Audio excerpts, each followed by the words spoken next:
Hey, welcome to another episode of Your Faith and Health Community. I'm your host, Pastor Jackie Jackson, and as always, on behalf of myself and our producer, Anita Alexander, we want to thank you very much for taking out time from your day. Now, before we get started, you already know I'm going to say something about health care.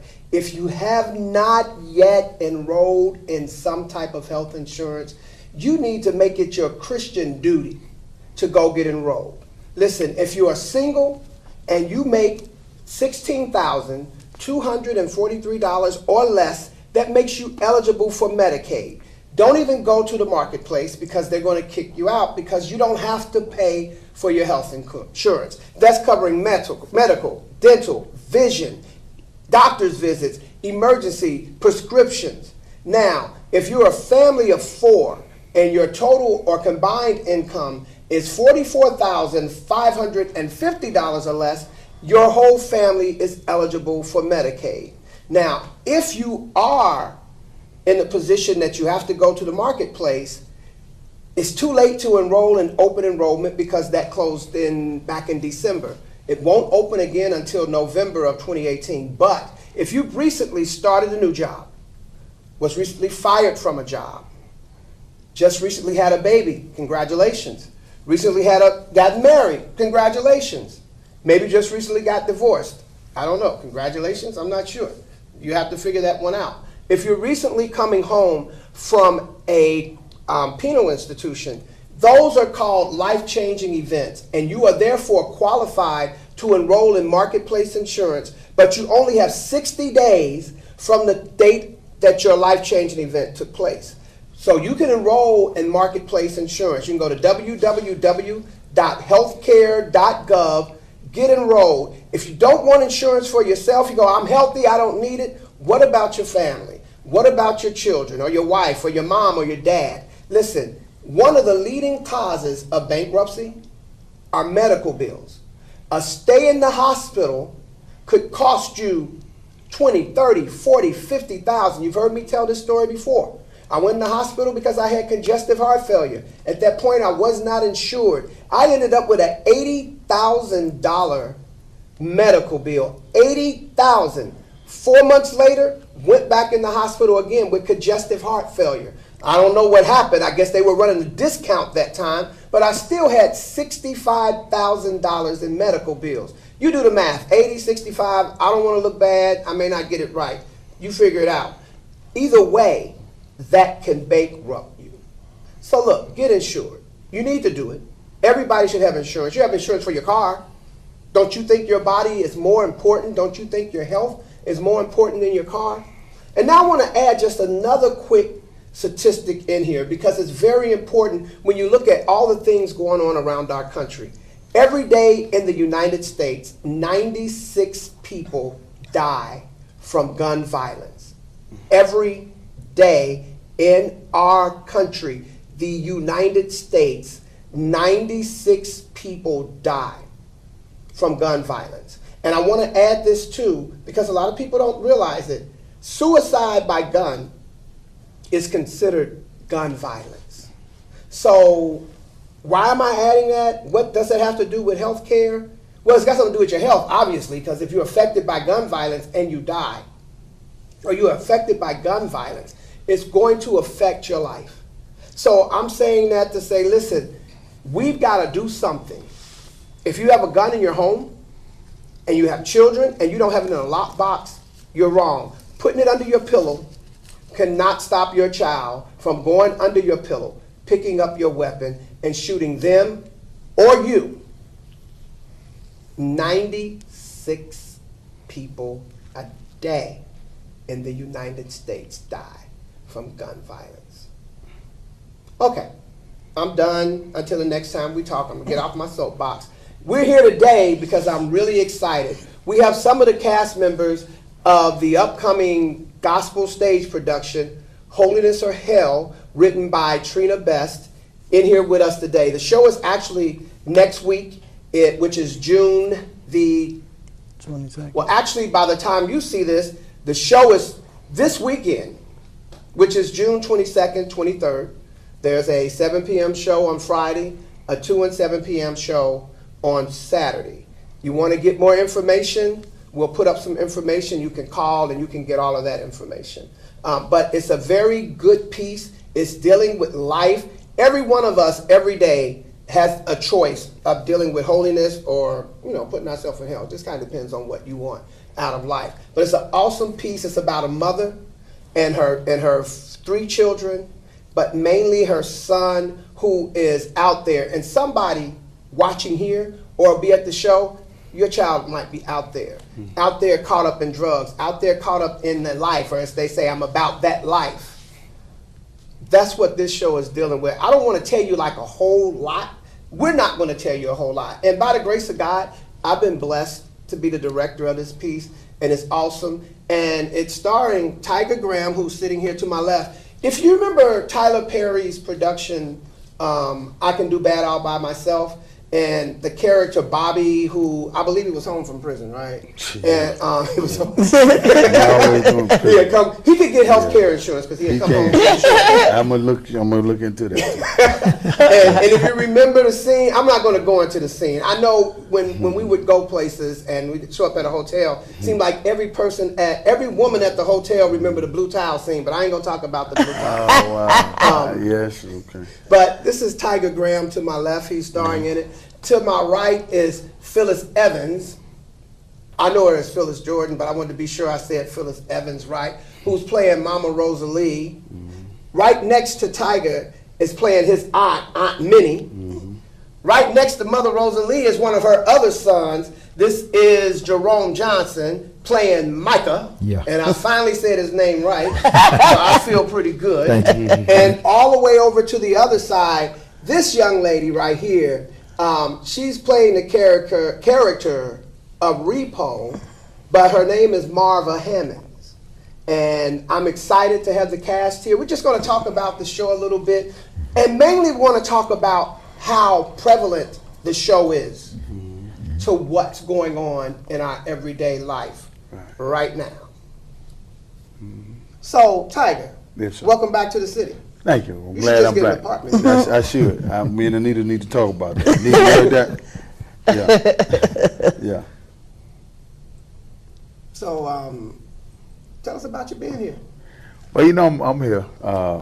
First of all, thank you for having me. I'm always I become a prodigal child of Cincinnati by default, because every time I come here, I meet some new good people, and I want to keep coming back.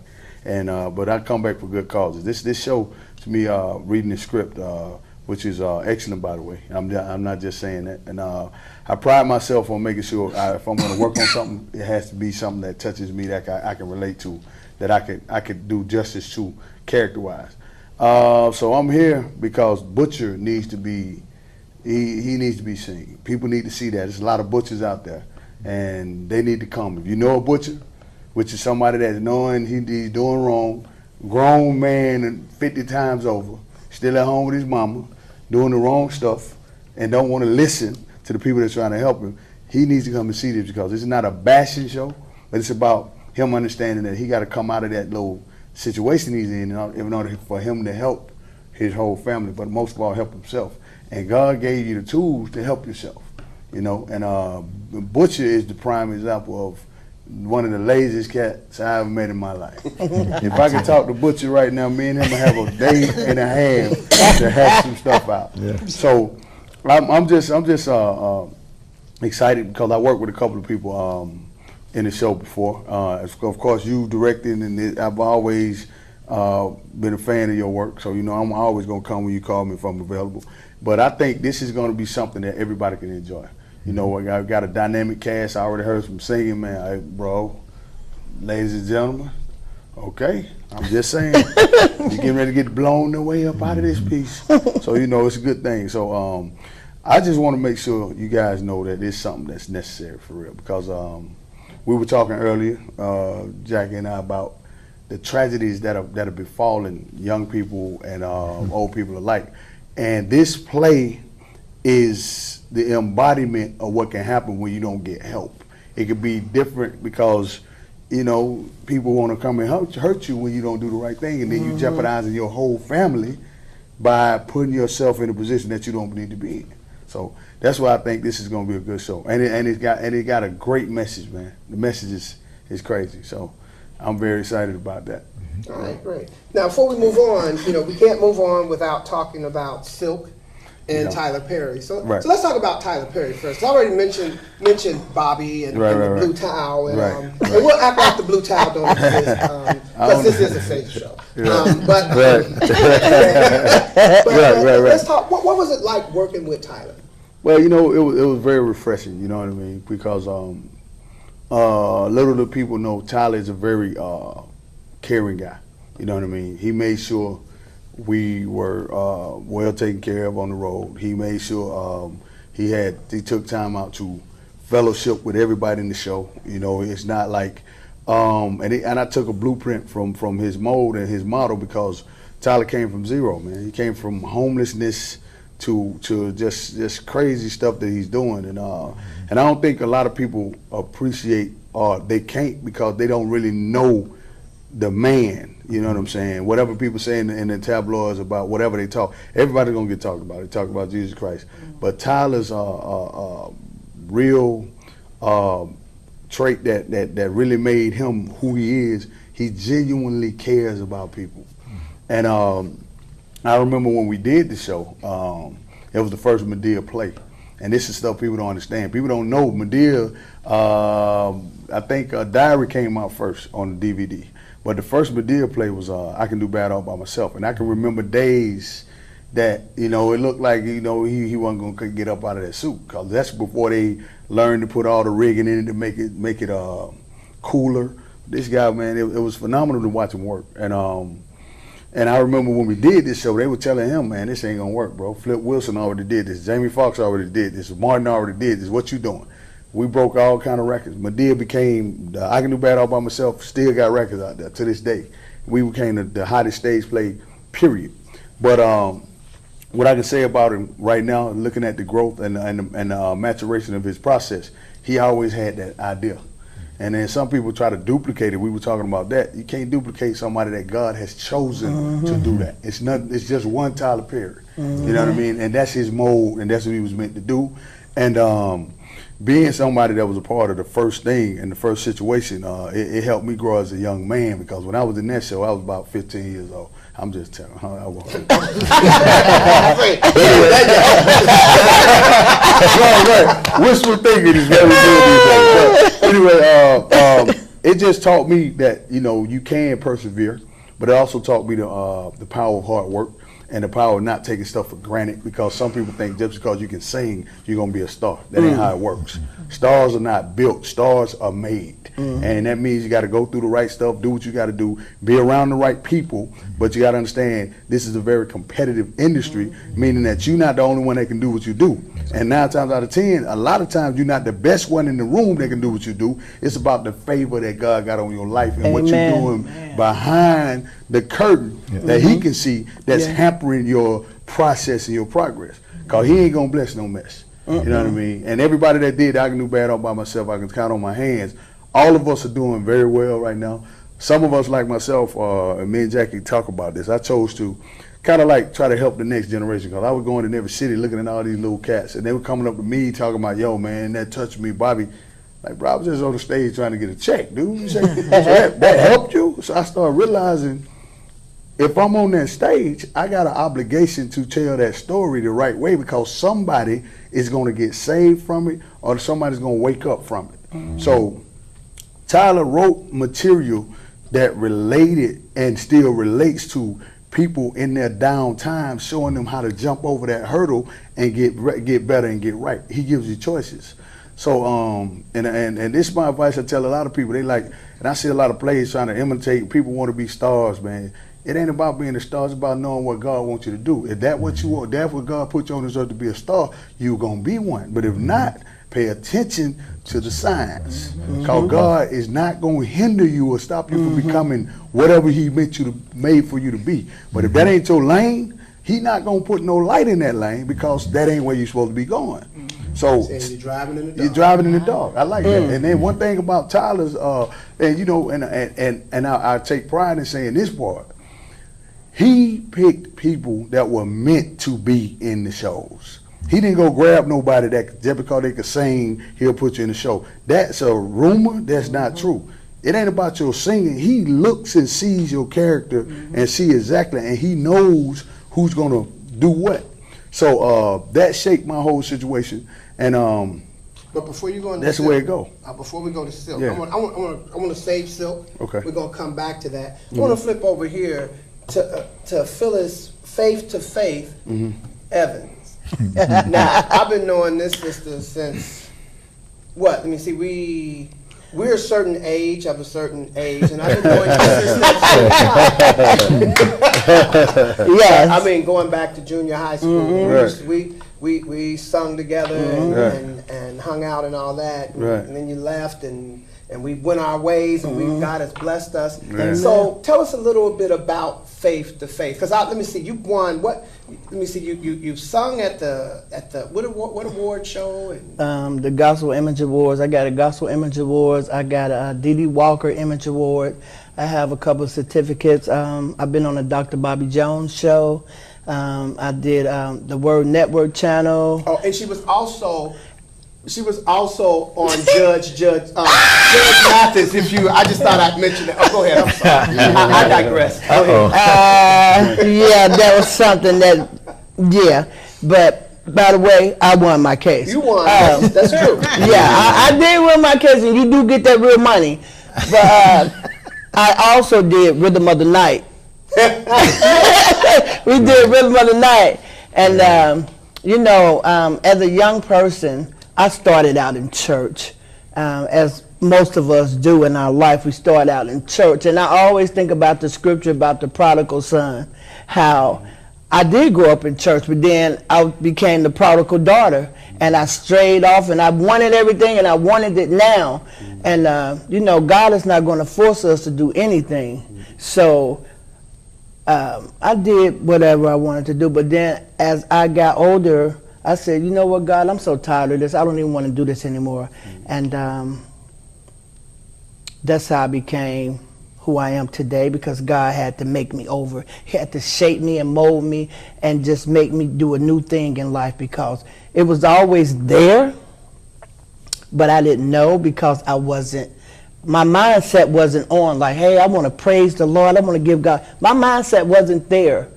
And as I grew older, I had to grow up to understand why I was going to church, why I should love God, why I should praise his holy name. I had to learn that, because when we were younger, we got forced to go to church because we had to go, because our parents said, no, you're going to church. But so what happened in my life as a transition, I would say, is that I had to go to Youngstown, Ohio. And I had to stay up there for a very long time. And that's how I met my manager, Mr. Gabriel Suber. And one day I was walking down the street singing Praise Jehovah. And he heard me. And he was like, wow, who was that singing like that? So we started doing music together. And as God was working in our life, he showed us that we needed to do outreach ministry. So we worked with a lot of people, and the way I got on the Judge Mathis show was because of one of the young ladies that was in the group called Faith to Faith. But you know what? When you're not doing something right for God, it don't work. She wanted, I got to take a drink before. I said, no, this just ain't going to work. Because if you're doing anything for God, you don't have to take a drink first. So we got with another group, and but he always had that name, Faith to Faith, because that was the name that God gave him. And so that didn't work out. That's a long story. But I said, you know what, maybe God is trying to tell us that we need to just do just me and him as Faith to Faith outreach ministry. So that's how Faith to Faith came about as an outreach ministry. We go out and we would do nursing homes. We go to schools. We go to the jails. Wherever God sends us, as long as it's approved by God, then we'll go. If he sends us, we'll go. And, I've done Devils with a Smile, which is a reality gospel play sitcom that's coming out written by evangelist Earlene Guilford Weaver, which she's my spiritual mom, and she's a great writer. So that'll be coming out on the networks very soon. We actually do our first taping in August in Atlanta, but Let me ask you this, though. Yes. Would you say that all of the things you just mentioned, because you're playing Mother Rosalie, who is a God-fearing, God-loving, praying, hold on, don't let go woman. So would you say all of these experiences that you had through your life, and I know some of your walk, like you know some of mine, would you say those experiences help you develop that character, help you fall into this woman who is such a strong spiritual woman, holding tight, trying to keep her family together? While I don't want to give away everything, so I won't say the other things. Right. Do you think that all of that helped you prepare for this particular role? I do, and it's just so ironic that, like, I have 3 sons and 1 daughter, and I look at the script and I say, oh my God, this is just like a lot of the stuff that I'm going through with my own children. So it's really not that hard for me to play that mother role, because I'm a mother, first of all, and I have that going on with a couple of my children, not all of them, because I do got some good children now. I just want to clear that up. But I do have that prodigal. So I have that butcher. I have a butcher, and I have a Jordan. I have a Micah, and I do have a Daisy. So it's just so. And it's amazing that all your kids are named after the characters. Yes, isn't it? But I do, like, I find myself, like, I can relate to my character because I have went through a lot of those changes, and I've gotten bad news, and I had to break down and cry, and I had to be strong for my family. So I do believe that a lot of stuff that I went through in my life has prepared me for this moment, such as now, to be able to play such a big part. And I thank God for what he's done, because only God can do that. I never in my wildest dream thought I would see this young man sitting right here. I just thought I would see him on the television. Because I did see I Can Do Bad All By Myself, and I do remember the blue towel. But, that's just... It wasn't a blue towel, y'all. It was just a part of that he had to play. And, all the women was, but I really enjoyed that, because you know why? That was so very important to know. Like, there are women in the world that are so scared of guys that they will not say nothing, no matter what. Like, I have my daughter, for instance. I'm like, don't allow no man to treat you that way, And I'm gonna be honest. When I saw the way that he was treating that lady, I was so mad at him. That right there, I was just like, oh my God, I cannot stand that guy, because look how he acting. But that was acting. He had a role to play. So I'm excited. I'm excited for what God is doing, because I'm telling y'all don't want to miss what is about to take place, because this is not a play. This is a ministry, and this is a production that God has set forth, and we about to birth this baby. We're going to birth the baby. Yes, we're going to birth this baby. Birth the baby. Yes. All right. We done went to a whole nother level. I want to move over here to Tina, who is a twin, Tina Best, and her sister, Trina Best. And Trina is the one who wrote the production. Tina, Trina, and me, we go back when that certain time. But the Arts Consortium down on Lynn Street, and working with a lot of awesome people. Luther Goins, who was mainly the theater director down there. But then we were back in the era where there were abandoned shows. And you had to sing, and you had to do a show.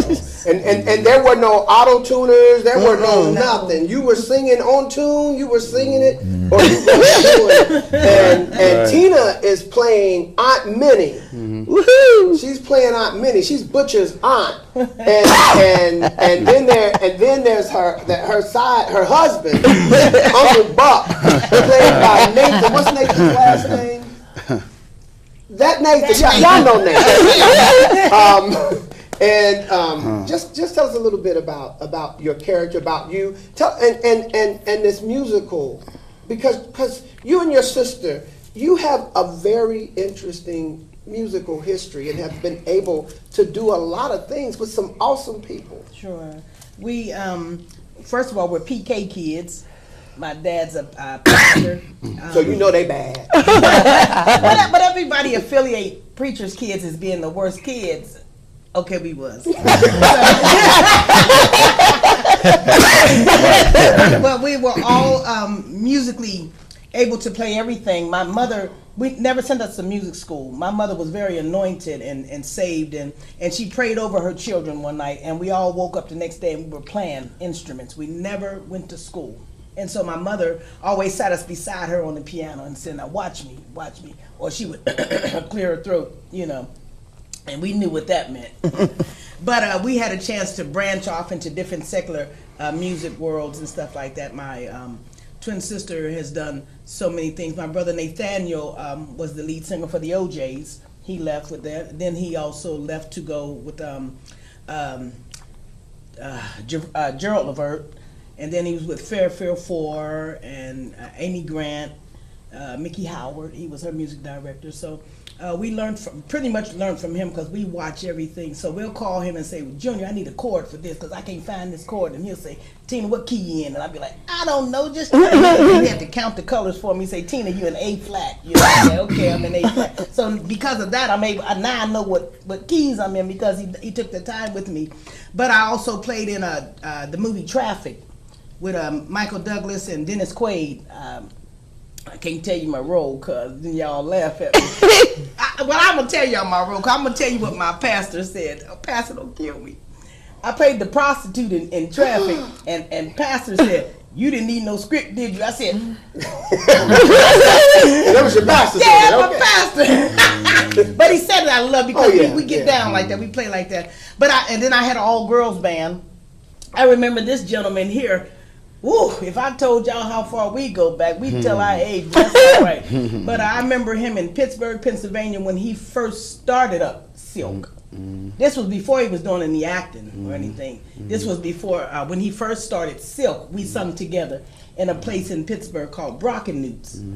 And that's been, what, like 40 years ago? A little over? Not that long. He's only 39. 10 years ago. Okay. 10 years ago. So I'm grateful to be playing Butcher's aunt. Edit that part. I'm grateful to be playing Butcher's aunt. I just want the best for him, but he's mean to he's mean and he needs to be saved. Okay. And we're gonna get him saved. Yeah. Now they're in there, they're in that booth, and they're saying that I'm long-winded and I ain't said much of nothing. But what we need to do is I want to make sure I get to these two on the end, and then we're going to come back after a break and we're going to continue this conversation. But I want to make sure that we get to, and I'm going to go to the lady, and then we'll come back and get you. Come on, Marva Hammonds is playing Repo. Repo is the thug. So let me say, let's do this. Marva's playing Repo. Jerome is playing.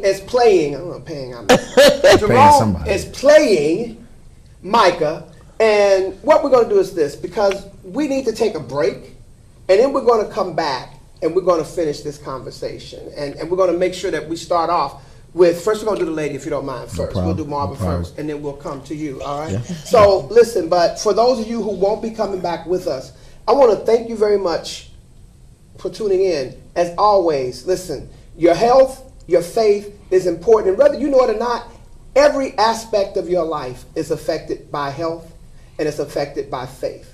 So on behalf of Anita Alexander, our producer, myself, Pastor Jackie Jackson, we want to tell you, stay faithful, stay healthy.